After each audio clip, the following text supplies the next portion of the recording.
오늘 말씀 같이 읽겠습니다. 야고보서 4장 11절에서 12절 말씀입니다.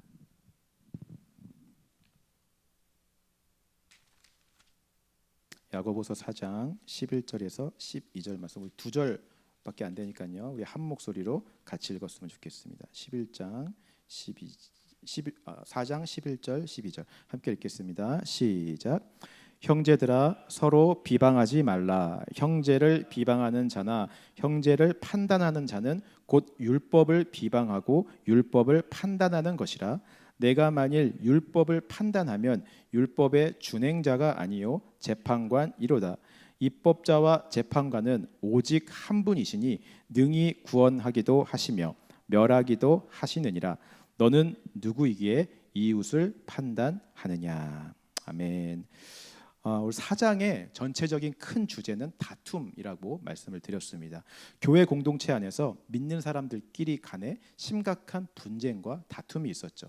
여러분, 그 다툼의 원인이 무엇이었습니까? 눈에 보이는 외부적 요인이 아니라 우리 안에 있는 정욕이 진짜 원인이었다라는 것을 야고보가 지난주에 이야기했죠. 이 정욕, 이 본질적인 죄의 속성이 끊임없이 자기의 원함과 만족을 채우기 위해서 이 분쟁과 다툼을 일으키는 것이었습니다. 결국 이 정욕을 붙들고 살아간다면 우리는 하나님과 간음하게 되고 그 다음에 하나님의 원수가 될 수밖에 없다라고 하는 것이죠. 하지만 참 감사한 것은, 정말 은혜였던 것은, 하나님께서는 이런 간음한 우리를 포기하지 않으시고 질투하시기까지 우리를 사랑하셔서 다시 우리에게 찾아와 주셔서 우리를 하나님의 신부 삼아 주신 줄 믿습니다. 더 이상 정욕이 아니라 우리 안에 예수로만, 신랑 되신 예수님으로만 충분히 살아갈 수 있는 생명을 저와 여러분들 가운데 허락하신 줄 믿습니다. 이제 그 생명을 의지해서 우리는 하나님의 신부로서, 예수님의 신부로서 살아가야 돼요. 그 신부된 삶의 모습이 어땠습니까? 두 가지가 있었죠. 첫 번째는 신랑 되신 예수님과 더 접촉하고 더 가까이 살아가는 것이었고요. 두 번째는 끊임없이 내 본질을 괴롭게 하고 나를 죽이면서 내가 주인이 아니라 신랑 되신 예수님이 주인임을 끊임없이 인정하며 나아가는 것이 신부된 자의 삶의 모습이었습니다. 오늘 이렇게 살아갈 때 우리를 괴롭히는 모든 정욕에서 해방되어지고 분쟁과 다툼이 없는 참 자유로움을 우리가 누리며 살게 될 수 있는 줄 믿습니다. 오늘 말씀도요, 지난주 말씀과 바로 이어지는 말씀이에요.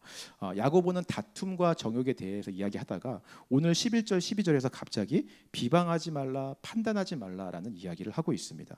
얼핏 보면 지난주와는 전혀 다른 주제로 이야기를 하는 것 같지만 사실은 연결되어 있는 본문입니다. 우리 지난주에 마지막 절 10절 말씀이 어떻게 끝났는지를 한번 읽어보길 원합니다. 함께 읽겠습니다. 시작.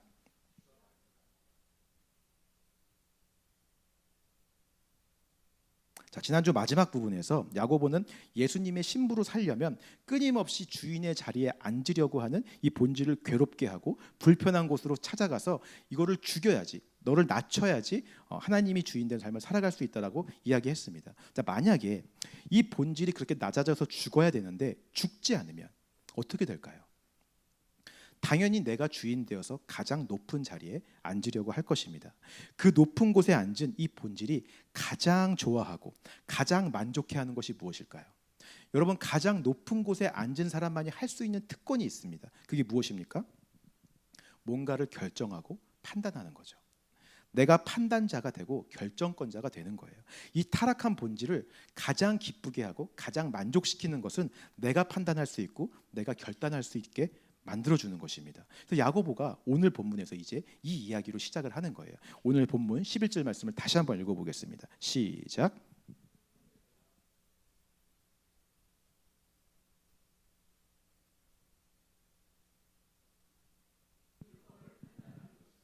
내가 만일 율법을 판단하면 율법의 준행자가 아니요 재판관이로다.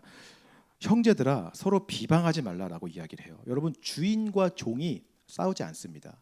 왕과 신하가 다투지 않아요. 왜 그렇습니까? 명확하게 한쪽이 높고 한쪽이 낮기 때문이죠. 그것이 신분으로 어떤 사회적인 제도로 만들어져 있기 때문에 싸움 자체가 애초에 성립이 되지 않습니다. 한쪽은 일방적으로 판단하고 결정하고 명령하는 위치에 있고 다른 한쪽은 그 명령에 복종하고 순종하는 위치에 있으면 싸움이 성립되지 않아요. 싸움이 일어날 일이 없죠. 근데 만약 종이 주인과 같은 위치에 있기를 원한다면, 그래서 스스로 판단하고 스스로 결정하기를 원한다면 어떻게 될까요? 그때부터 싸움이 일어나기 시작합니다. 누가 더 높은 곳에 있냐, 누구의 결정과 판단이 더 옳고 그르냐를 따져야 되기 때문에 싸움과 다툼이 일어날 수밖에 없는 거죠. 그 싸움에서 가장 빈번하게 사용되는 무기가 뭐냐면 오늘 야고보는 바로 비방이다라고 이야기하는 거예요. 비방이라는 헬라어의 뜻은요, 상대방을 깎아내리다라는 뜻을 가지고 있습니다. 내가 상대방보다 더 높은 위치에 있고 그 사람을 나보다 더 낮은 위치에 두도록 깎아내리는 게 비방인 거죠. 내가 더 높은 곳에서 더 높은 결정권자, 더 높은 판단권자가 되기 위해 상대를 나의 발 밑으로 내리는 행위가 비방인 것입니다. 그래서 어떤 학자는요, 이 비방을 교만의 발현이라고도 이야기해요. 내가 가장 높은 자라는 것을 나타내고 자랑하기 위해 상대방을 깎아내리는 행위이기 때문에 그런 것입니다. 선악과를 따먹은 아담이 정확하게 이렇게 행동했죠. 자기가 하나님보다 더 높은 자리, 하나님처럼 되기 위해서 하나님을 비방하잖아요. 당신이 주신 저 여자가 그런 것이고 하나님 책임이라 그러고 하나님을 깎아내려서 자기와 같은 위치에 두려고 했던 모습들, 타락한 본질의 모습인 것입니다. 또 이 비방이라는 헬라어의 뜻은요, 상대방의 명예를 훼손하다라는 뜻도 가지고 있습니다. 그 사람이 마땅히 가지고 있는 존중받아야 될 명예, 이름 이런 것들을 그렇게 존중받지 못하도록 훼손하고 방해하는 거예요. 그렇게 할수록 상대방은 나보다 더 낮아지게 되고 나는 그 사람보다 더 높아지게 되기 때문에 그런 것입니다. 그래서 우리가 하는 말이 아니면 다른 사람들이 하는 말이 이게 비방의 말인지 아닌지를 구분하려면 이 말이 사실이냐 거짓이냐를 따지는 것이 아니라 이 말이 상대방을 깎아내리느냐 존중하느냐를 살펴봐야 되는 것입니다. 얼마든지 팩트를 이야기하면서 상대방을 깎아내리는 비방을 할 수 있기 때문에 그래요. 성경에서 가장 많은 비방을 들으셨던 예수님을 보시기 바랍니다. 대표적인 비방이 뭐였습니까? 나사렛 출신, 목수의 아들이었죠. 여기에 거짓말이 없습니다. 다 팩트잖아요. 나사렛 출신 맞고 목수의 아들 맞았어요. 그러나 그 말은 철저하게 예수님을 하나님의 아들이 아니라 자신들보다 더 밑에 있는 더 낮은 사람이라는 것을 강조하기 위해 했던 비방의 말이었다라고 하는 것이죠. 철저하게 상대방의 명예와 이름을 훼손하고 깎아내리는 행위, 그것이 바로 비방인 것입니다. 우리가 하는 말들 중에 은연중에 나를 높이면서 다른 사람을 깎아내리는 말들이 있다면 그것은 다 비방인 거예요.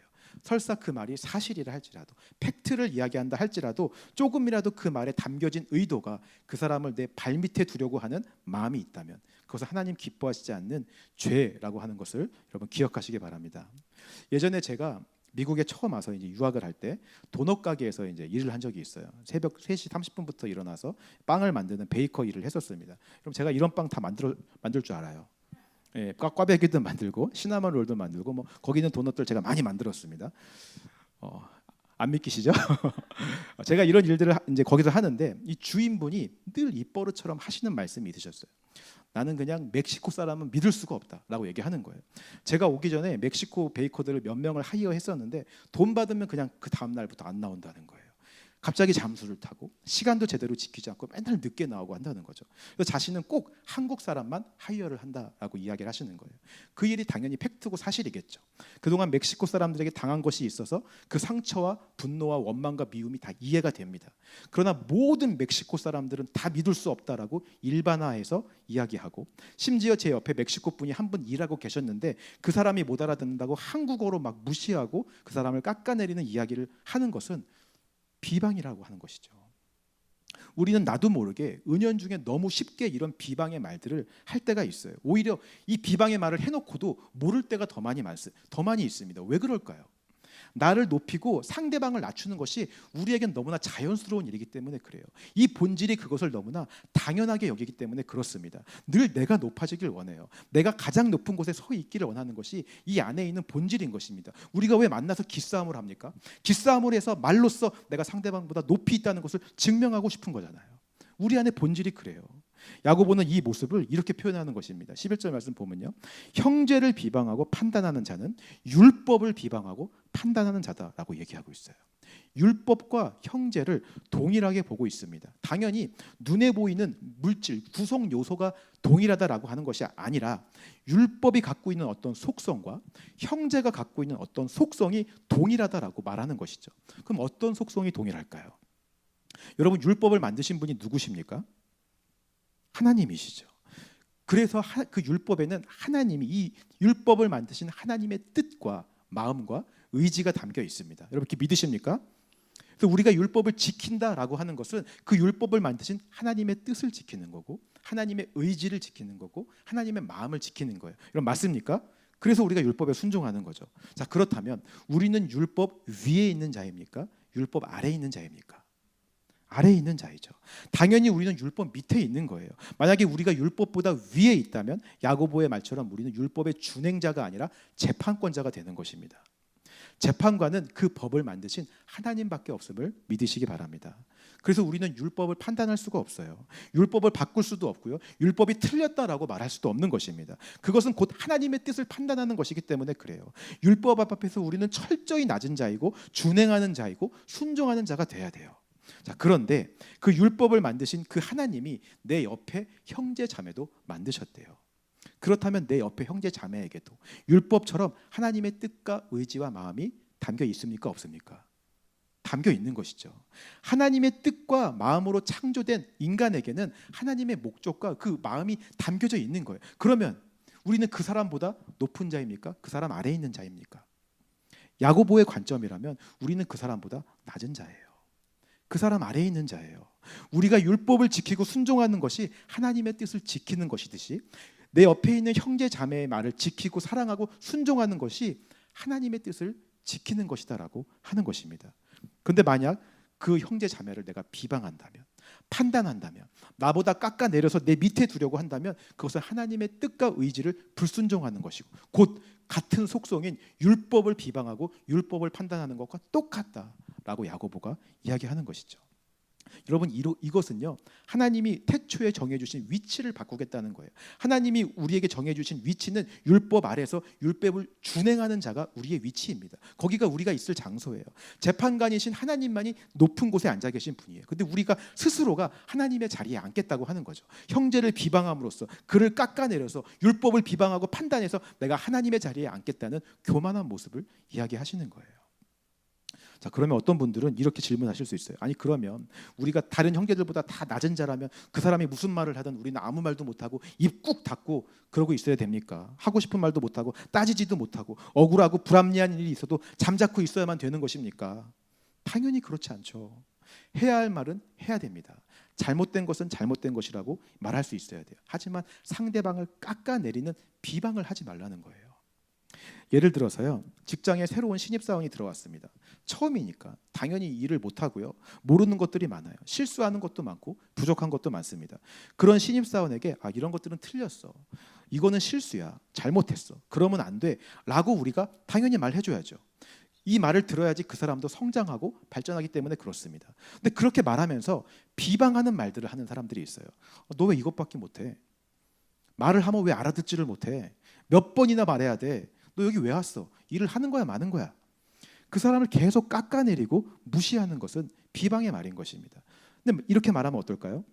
잘못도 지적하고 실수도 지적해요. 그런데 그래서 내가 너에게 어떤 도움을 줄 수 있을까? 네가 이 일을 좀 더 잘 할 수 있도록 너에게 어떤 도움이 필요해? 내가 할 수 있는 것 안에서 최대한 도와줄게 라고 말한다면 얼마든지 잘못을 말하고 실수를 지적해도 그 사람을 존중하며 이야기할 수 있고요. 그 사람을 내 발밑에 두는 것이 아니라 같이 일하는 동역자, 파트너로 존중하며 우리가 대화할 수 있는 것입니다. 저도 살아가면서요, 이것을 놓칠 때가 참 많더라고요. 살다 보면 그런 사람을 만날 때 있습니다. 저에게 함부로 말하는 사람들, 그리고 저를 욕하고 깎아내리고 자기 발밑에 두고 막 인신공격하는 사람 만날 수 있죠. 근데 어느 순간에 그렇게 나를 욕했던 사람의 잘못이 드러날 때가 있어요.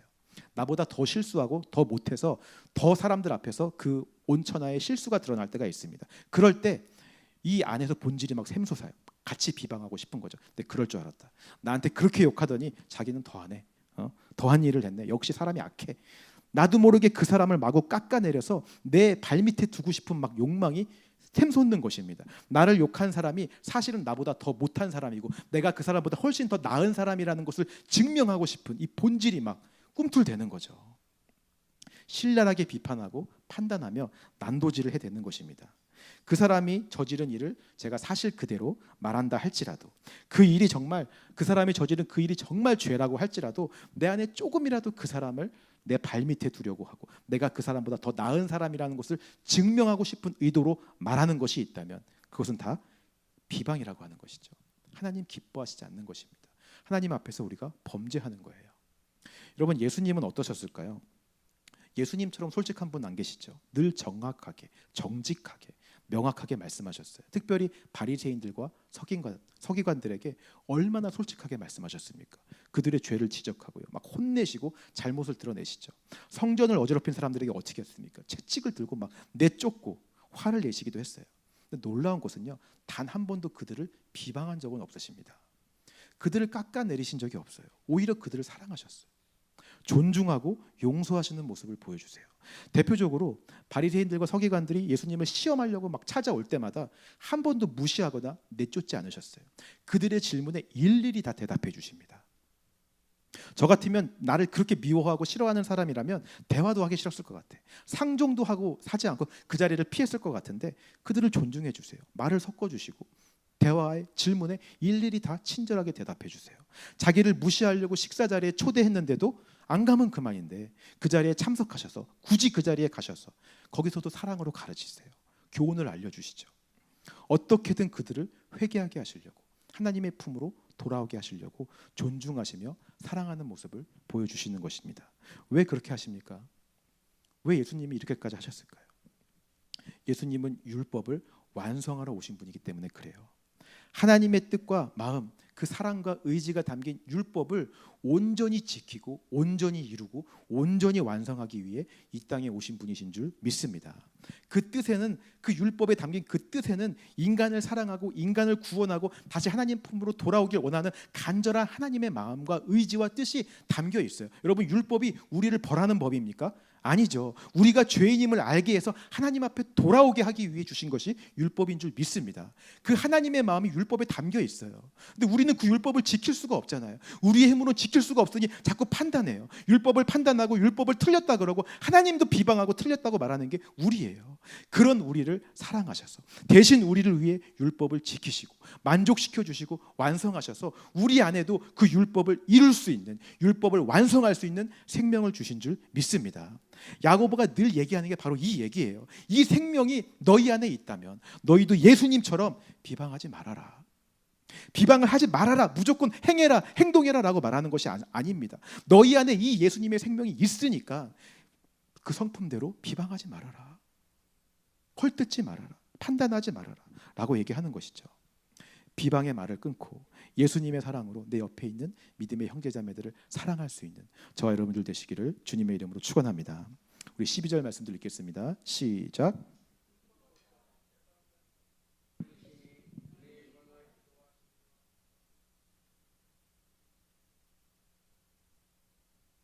자, 입법자라고 하는 것은 법을 세우고 만드신 분이죠. 그리고 판단하시는 분, 재판관은 오직 한 분, 하나님밖에 없다라고 말씀하십니다. 여러분, 이렇게 믿으십니까? 예, 하나님만이 가장 절대적이시고 가장 완전한 재판관 되세요. 그분이 하시는 그 판결에는 틀림이 없습니다. 그분의 기준은 늘 정확하고 늘 명확하세요. 완벽하고요, 완전합니다. 그래서 하나님만이 유일한 판단권자, 재판권자가 되실 수 있는 거죠. 근데 반대로 인간인 우리는 어떻습니까? 우리의 기준을 하나님에 비한다면 너무나 불완전하고 너무나 절대적이지 않아요. 우리가 지금은 옳다고 믿는 이 기준과 이 가치가 시대가 지나고 장소가 바뀌고 문화가 달라지면 다른 곳에서는 틀린 것이 될 때가 참 많이 있습니다. 하다못해요, 우리가 사는 미국도 마찬가지죠. 미국은 연방 국가라서 주마다 법이 다 다릅니다. 미네소타라는 곳은요, 지금도 그런지 모르겠지만 오전에는 술을 팔면 금지, 그러니까 오전에는 술을 파는 게 금지라는 법이 있다고 합니다. 다른 곳에서는 오전에 술을 사면 죄가 아닌데 미네소타에 가서 오전에 술을 사면 죄가 되는 거예요. 장소만 달라져도 죄냐 죄가 아니냐의 기준이 달라져요. 한때 한국 교회에서 기타와 드럼으로 찬양하면 사탄의 악기로 갖고 찬양한다고 난리가 났었어요. 근데 시간이 지나니까 요새 기타와 드럼 없는 교회가 어디 있습니까? 없는 교회가 더 이상하잖아요. 절대적인 진리라며 이것이 옳다라고 목소리 높여서 막 주장했던 것들이 시간이 지나고 장소가 바뀌고 시대가 바뀌면 달라지는 거예요. 바뀌지 않는 것은 하나님의 말씀밖에 없는 줄 믿습니다. 근데 인간이 뭐가 그렇게 대단하다고 자기의 편협한 기준과 경험과 그 가치를 가지고 자꾸 다른 사람을 판단하냐라고 하는 거예요. 하나님 입장에서 보면 이런 교만이 없는 것이죠. 그런데도 우리는 너무 쉽게 내 기준, 내 경험, 내가 배운 것만 가지고 보이는 것을 판단할 때가 너무나 많은 것입니다. 제가 한국에 있을 때 어떤 교회에서 지붕이 무너지는 사건이 일어났습니다. 그래서 꽤 많은 사람들이 부상을 당했던 걸로 기억해요.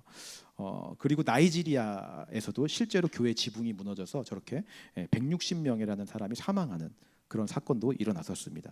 자, 이런 일들을 보면서 사람들이 판단하며 말하기 시작해요. 그 교회가 뭔가 잘못해서 하나님께 벌 받은 것이다. 뭔가 하나님 앞에서 죄 지은 것이 있으니까 그런 일이 일어나지. 모든 일에 우연이 없는데 이건 다 그 교회가 잘못한 거야. 졸지에 이 교회들이 숨겨진 죄가 있는 교회가 되어버렸어요.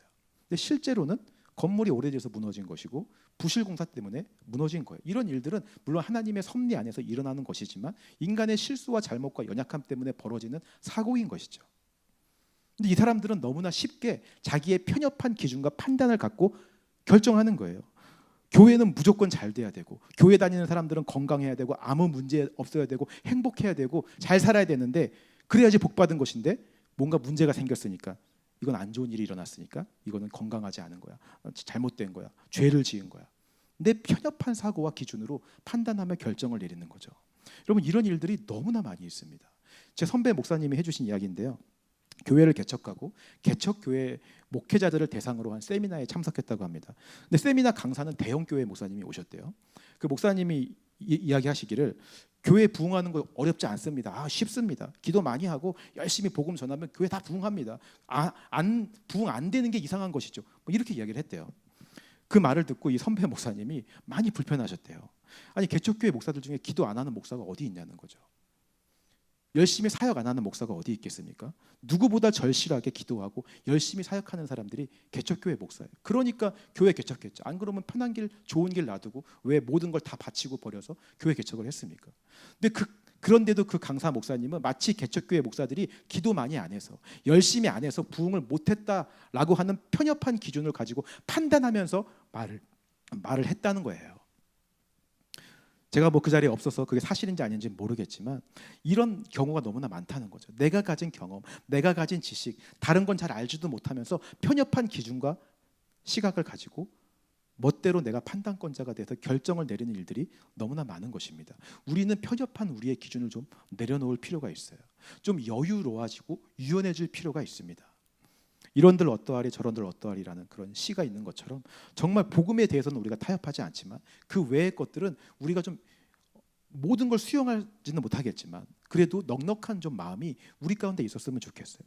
사도 바울이 그랬잖아요. 모든 것에 유연한 사람이 사도 바울이었습니다. 이방인들에겐 이렇게 하고 유대인들에겐 이렇게 하고 그때그때마다 상황에 따라서 이 말했던 것을 다른 상황에서는 다르게 말하고 그 사람이 우유부단해서 그런 게 아니잖아요. 복음에 대해서는 타협하지 않지만 그 외의 것들에 대해서 얼마든지 유연하게 대처하며 상황과 시대와 문화와 사람들에 따라서 다르게 접근하며 이야기했던 것뿐입니다. 하나님께서 이런 부분들을 우리에게 지적하실 때 겸손하게 좀 우리의 편견과 기준을 내려놓고 인정하고 좀 여유롭게 우리를 바라볼 수 있는 믿음이, 용기가 좀 우리에게 있었으면 좋겠어요.